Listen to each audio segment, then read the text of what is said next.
Hello all, I'm Sai and in today's video I want to talk about Twilight, which I read at last after so many of you guys asked me to read it, and you've been asking me to read this for the past 2 to 3 years. And I should say I'm not that much disgusted by this, okay, except for one fact. I think it is okay because it is kind of from the starting time of YA books, and it also made a lot of people get back into reading. So I think it is worth the amount of fans it has at least. So in this video, I'm just going to try and talk in a spoiler-free way about the plot of this book, the characters, what I liked about it, what I did not like about it, and other such stuff. So without any further ado, let's get into the video right away. So first, let's talk about the plot, which just felt like it was non-existent throughout the book for me, okay? I don't care about the plot because I am not that much of a plot-driven reader, but this felt like I have like 20 pages of plot and I'm going to just make the story big enough so that we can convince people to see what these people are talking. It's not bad, okay? I don't think such things are bad, but in this one, it felt like there was no plot at all for most point. Still, it did not bore me in any way. It was sweet cringy at times, but we basically follow Bella, who's going to shift from her hometown to her father's house since both her parents are divorced and her mother is to remarry this guy whom she's seeing right now. And she's going to live with her father in this small town where she's going to start school in this new high school for her. And during that time, she gets attracted to this boy called Edward Cullen. And after a few days hanging out with him, she gets to know that he's a vampire, and that just turns her on nuts. What all happens between Bella and Edward henceforth is the actual plot of this book, but spoiler alert, because there is not much happening in this book. You can just flip to the last 50 or 70 pages of the book and see what's going to happen, because that's probably where most part of the story happens, and there's also a lot of recollection of all the things that happened before in those 50 to 70 pages itself. If you do like just normal everyday conversations between two people, you can read the rest of the book. It is not so bad if you ask me. So that's basically the plot. Now, talking about the characters, we basically just follow Bella and Edward alone, and more than Edward, just Bella, okay?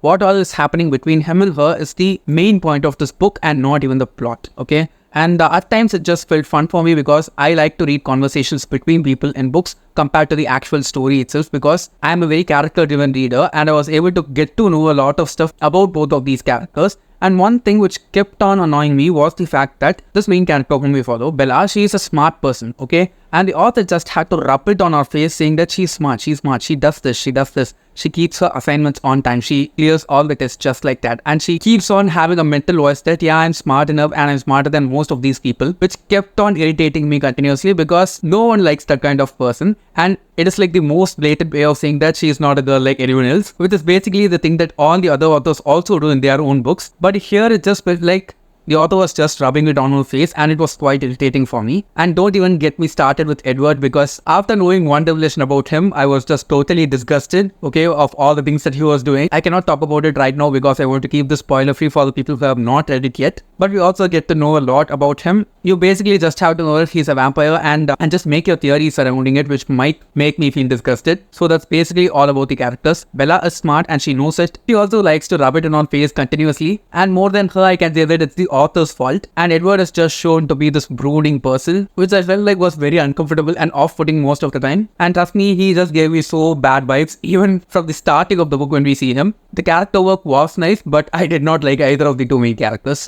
Next, I want to talk about both the world building and the writing together, okay?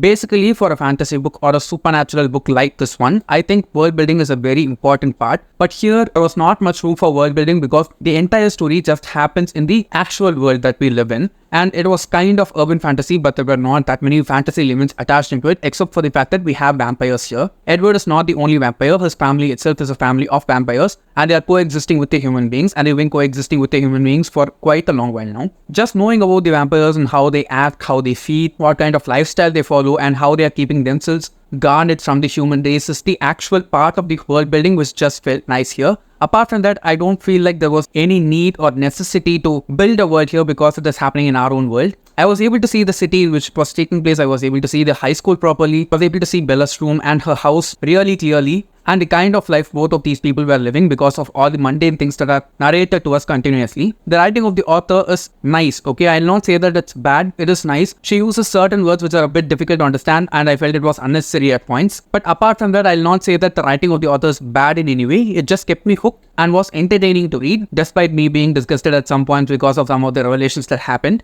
I cannot attribute that to the writing because the writing in general was basically good. But the world building aspect, just as I said before, is just the vampires and nothing else much. Finally, in the spoiler-free part, talking about the pacing of this book, it was like dead slow paced, okay? Just as I said before, except for the last 50 to 70 pages, almost nothing happens for the rest of the book. It's just these two people talking with each other, and there are some revelations that are given to us to prove that the fact that they are vampires and they have such a life and all that other stuff. Apart from that, there is basically nothing else happening, because of which the entirety of the book is just super slow paced. I can understand why people might be interested and hooked to this, because it is definitely an engaging story, okay? Because we just get to see the conversations between these two main characters, whom for certain people might feel very intriguing and interesting to follow. But since I've read quite a bit of YA books in these past few years, this just felt like very redundant to me. As I said before, it was sweet yet cringy at multiple instances. It might feel sweet for some people and might feel like totally cringy for some others like me. I felt like it was a combination of both at multiple instances, so I can bear with that. Other than that, the pacing of this book was super off, okay, except for the last 50 to 70 pages, as I've been saying over and over like a broken record. Everything else about this book was super slow, and if you are a fast-paced reader or if you want fast-paced stories, this is definitely not one for you.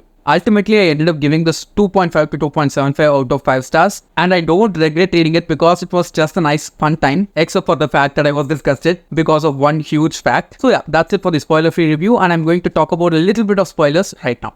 Okay, so in the spoilers, let's just get this off my chest first, okay? The disgusting fact, which I've been reiterating again and again in the review, is the fact that Edward is 105 years old and Bella is 17 years. It is not just illegal but also super gross, because Edward is older than Bella's grandfather and Bella is basically just a younger kid, okay? She's not even 18 yet, so it's totally illegal too. Since he's a vampire, I can understand that he can escape the law because he's supernatural and he's already dead. But that fact that despite knowing this, people love this book and love the series just disturbs me a little bit, because even if Bella was shown to be 18 in this book, I can totally accept all the other stuff that is going on, because it's basically fiction and it's basically supernatural story. So there are things like this which will happen, but showing us that she is 17 and he is 105, it just gets into my nerves and makes me feel like so uncomfortable. Ever since I got to know that she was 105 years old, I was like, no, this is not right, this is not okay. And from then on, Bella just became 18 in my head, because if it was not like that, I'm sure I could not have finished this book. She does feel immature and she does feel like a child at most instances, just like she is. But apart from that, there was not much to hate about this book, if you ask me. And one more thing which I liked about the book is that we get to spend so much time with both of these characters together and apart also, because of which we get to know a lot about them. Specifically about Bella, I'm sure that after reading this first book, anyone who has read it will know everything about her on their fingertips, because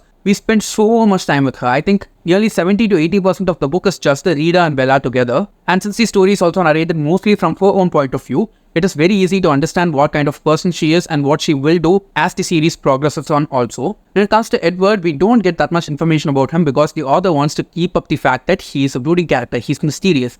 And that's part of his charm, and that's part of the reason why the readers as well as Bella are attracted towards him. The only fact which I could not get over, as I said before, is the fact that he's 105 years old and he's trying for a 17-year-old girl. Which is super bad, okay? It is not at all acceptable, not okay in any way. Though argument in any way can make it okay in my head, because we have a certain age for an adult due to so many reasons, and the fact that that was just gotten over here by so many people and accepted as such just feels so wrong to me, okay? I think that's one of the main reasons why people also hate the series to such a great extent. I've also heard that this has a major love triangle going on. So the love triangle hasn't yet started. I can see the third person in the love triangle. I think his name is Jacob. And if I'm not wrong, he's also going to be a werewolf. So there's going to be something that's happening in terms of the love triangle. Let's wait and see. But I think Jacob is just around the age of Bella. So I think that is more acceptable compared to her dating a 105-year-old. Finally, I want to talk about the non-existence of the plot in this book. Except for the last few pages of the book, there's no plot at all. Okay, only when that wandering vampire just comes forward and he wants to kill Bella, something happens inside the story. Apart from that, there's nothing much happening at all. We get certain instances and incidences that are happening, but they are just to prove that Edward is a vampire, he has all these powers, his family is such and so. All those people in his family have this different kinds of powers and they are this old. This is how they all got together and how they've been surviving for the past decades or so. All those things were not related to the plot, if you ask me. It's just the build-up for his family and the fleshing out of his character. But as a plot, if you ask me, only the last chunk of the book had any plot at all, had some story going on. Until that point, it was just like, all these things should happen to Bella at the end. And for all of them to make sense, she must be close to Edward and his family in some way, and the only way we can establish it is by giving them so much time at the beginning of the book where nothing happens at all. Again, I'm okay with the fact that nothing happens for most of the book and there's so little plot, but this felt like extreme to me, like 350 pages of no plot and just conversations and 50 pages of plot throughout. I can see why it is slumped, I can see why it is hated. I stand somewhere in between. If you ask me just for this couple itself, I'll say I hate this book, but if we negate that fact alone, I think it is not that bad. So yes guys, those are all my thoughts on Twilight by Stephenie Meyer, which is the first book inside the Twilight saga. I think I might probably continue on with the series because it has just 3 more books left. And I also think that I'll probably not read the books physically as I did for this one. I'll probably just listen to the audiobooks which are literally available everywhere. And I'm also pretty sure that I need not give my total attention while reading the series because basically nothing happens, right? It's just conversations between people. So I can probably do it on the background while I'm doing some other work. Again, no disrespect for anyone who loves the series or hates the series. This is just my opinion and I'm also not being so brutal with it. I just like certain aspects of it and I did not like certain aspects of it. And that's basically what happens with such popular books like this one. And I hope you enjoyed watching this video. If you didn't, don't forget to give it a thumbs up and also share it to your friends. And if you want to get more content from me, do subscribe to the channel. Thanks for watching and have a great rest of your day.